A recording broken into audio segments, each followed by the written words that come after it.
When I was 6 years old, I went to my first corporate Christmas party. No, I wasn't working at the age of 6. It was my mom's office, and at that time, corporations had lots of money. I can remember they bought all the kids presents. And so we were gathered around Santa Claus, and he was sitting there with presents, and he called my name and handed me a box about the size of a shoebox. I took that box and went back to my seat quickly, but quietly, just vibrating with excitement to see what it was.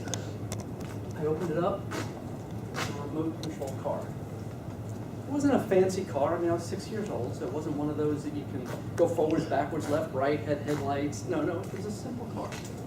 Basically, there's a switch on the bottom. You flick the switch, it starts, and you put it down, and it goes. And you had a remote, a little whippy antenna, and a red button. And when you press that button, the car would go backwards and turn. I had fun playing with that in the vacant hallways at night, and quite a bit of time in my 6-year-old childhood. But I thought about that car is actually a metaphor for my life and your life. You see, like that car, we're constantly moving. So the question is, are we moving forward and growing as a person? Or are we pressing that button and going backwards and possibly going in circles? Now, the fact that you're all here tells me that you folks are definitely growing, interested in your future, at least for the time being. I applaud our officers especially for the extra time that they put in to make this club run so smoothly and make it grow. But really, I think, what makes us do the things that we do? And I think it comes down to two things. It's either to avoid pain or to gain pleasure. Now, I suspect all of you joined Toastmasters to avoid pain. The pain of being put in front of a group to speak unprepared. I know you did your icebreaker and many other speeches, and they might have been slightly painful, but nothing like what it would have been like if you had to stand up in front of your boss or some important speech that could drive your future. I've got good news. You can prepare for speeches and pretty much anything else with a technique called visualization. Now, visualization goes on the concept that our minds don't know the difference of something that we vividly imagine versus something we've actually done. NASA took this and researched it, and what they did was they took Olympic athletes, and they hooked the Olympic athletes up with probes, and basically told them to run their event in their mind. And using this equipment, they could tell that the muscles of that athlete would fire in the exact same order as if they were actually doing the event. So think about it. You could actually use this for your speeches. You could visualize you're sitting there in Walmart waiting for someone to find the $2.50 to pay for something. Visualize yourself coming up here. Visualize the audience, all interested, excited about your topic. Visualize you commanding the stage. You could run through that in your mind and actually practice these things before you even get here. True story. I was working in the yard last week, and I was reaching down by a bush, and out of the corner of my eye, I saw a snake. So the first thing I did was that, oh crap, snake dance, okay? I mean, I backed up. I must have set a long jump record. I jumped about 16 feet backwards, okay? My heart's racing. My eyes are about this big. I'm sweating even more than I was before. And, I mean, this thing's going to, attack me. So finally I get my hoe, and I figure I'm going to go a little bit closer so I can identify it. Is it diamond-shaped head? Is it black on red, red on black? I'll tell you what. My sorting process for snakes is a little different. If it's moving, it's bad. That's right. So I take my hoe and I start moving closer to it. And I'm going to take its head off.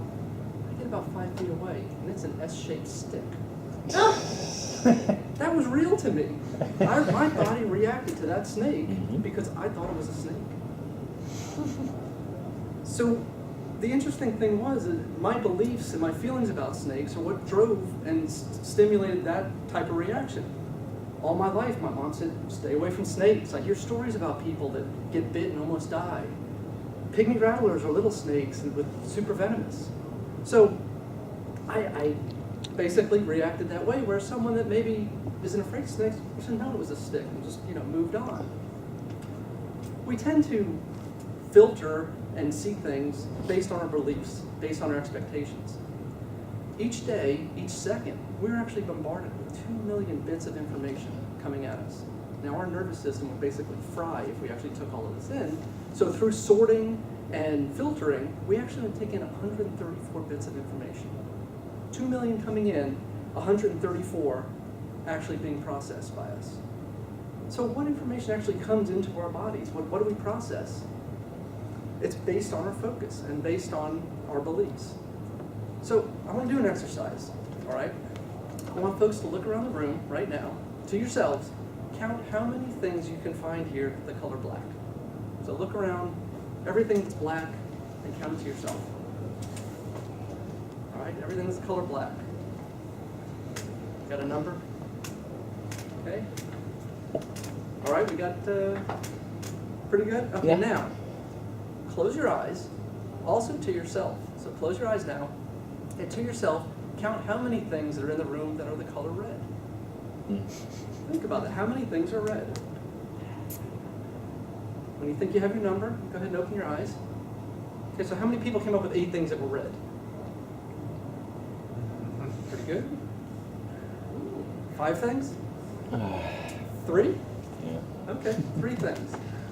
So that seems like about the number. I mean, look at all the red. There's a red purse, my badge is red, the chairs are red, she's wearing red, her sweater's red, right? But why didn't we see so many things except for this savant genius? Yeah, that was only one thing, it was a chair. There's multiple chairs. Okay. There's 20. We'll go with that. So why is that? Because we were focused on the color black, and that's how we missed it. So another way to look at it is an internet search engine, right? The internet's got gobs of information. If I went into Google and typed poverty into Google, what's going to come back? Everything about poverty, right? Now, if I didn't know the internet, if I didn't know computers, I could think the only thing the internet has is information on poverty, because that's what I was asking for, that's what I was focused on. And so what we need to do is change that focus. I mean, if you want to be rich, don't focus on poverty. If you want to be healthy, don't focus on sickness. Now, one thing that you can do immediately to help change your focus is change your story. So an example would be, someone says, how you doing? Well, your old story might be, oh, I lost my job, I don't know how I'm going to pay for my house. No, you want to tell them, I'm doing great, I'm awesome. I have all sorts of opportunities ahead of me, I just can't wait to see which way it's going to go. It's just excellent. Now, if you do this, you tell this story to yourself, tell this story to others, you'll change your search string from despair to success. Now, snakes aren't the only thing that scare me. Decisions used to scare me. Okay, I used to be in what was called analysis paralysis. I would think something through forever. Well, the reason is, actually, I kind of learned a little bit from my kids. The reason why that no longer bothers me is that my children, I've got one, both raised by the same parents now, one that I can look at, and she would cower and want to do better, and be sad about doing something. The other one, I need to lock in solitary confinement for a week just to get him to take the trash out on time. That's right. Same kids. And the reason I bring this up is someone can't really write a book on raising children because they're all different. When you make decisions, there's no decision that can really be wrong. If you're acting out of love and compassion without malicious intent, you're not going to be wrong. Now, I admit the immediate results might not be that pleasant, but in the overall scheme of things, life's a lot bigger than today, a lot bigger than this week. You're not going to be wrong. And that actually was comforting to me. Sometimes our failures, what we consider maybe a wrong decision, actually turns out to be a blessing or a gem in disguise. Take Einstein, who had 200 failed attempts at creating a light bulb. They asked him, how do you feel about 200 failed attempts creating a light bulb? And he said, I didn't fail 200 times. I now know 200 ways not to make a light bulb. Do you know that the 3M Snickers, the little Post-it notes, that was actually a result of a failure? So now you stick them on your monitor, pull it off, and there's no glue stuck.